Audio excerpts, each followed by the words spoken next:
Se tomó este caso, me refiero a Lorenza Cayuán, esta comunera mapuche, está cumpliendo condena y lo que se conoció es que tuvo un parto de emergencia, además iba en una situación grave al hospital y tuvo un parto engrillada y con presencia de gendarmes masculinos al interior de la sala de parto.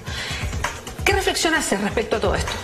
Yo no sé, engrillada, en el parto fue hostigada, Lorenza encarcelada por luchar por su tierra usurpada. Desde su nacimiento Sayén ha sido torturada.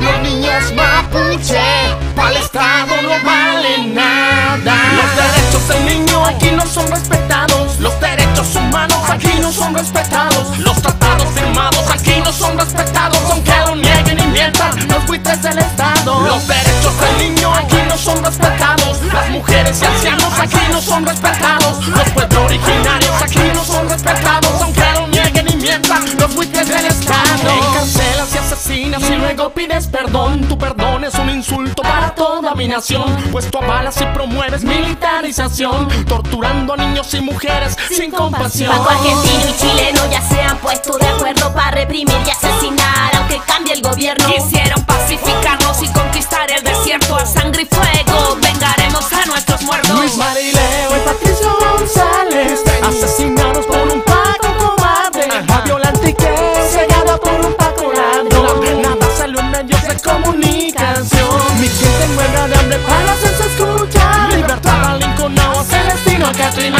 Libertad para mi pueblo, que no deja de luchar.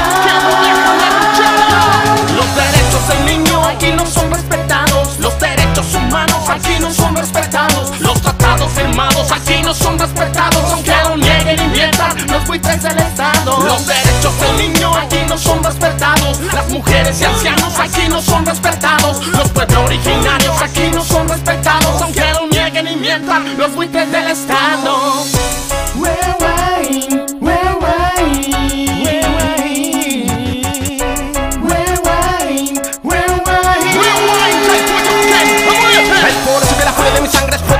Los tribunales cuando toman traje de preso nuestro pueblo a nuestras autoridades. Julón, Copu, Machipula, Muempo, Peñu, Pupucheque, en muchos lugares torturado, encadenado, asesinado por los perros policiales. Con violencia y abuso de poder el Estado chileno quiere amedrentar a todo mi pueblo nación mapuche que lucha con el mapu quiere militarizar para implementar la maldita central hidroeléctrica y también la forestal samonera, celulosa podrida que mata los mares, los ríos con daño mental. Justicia para los niños de Temuco y Cuy, de Yogueo también, de Picheo y Anquileo.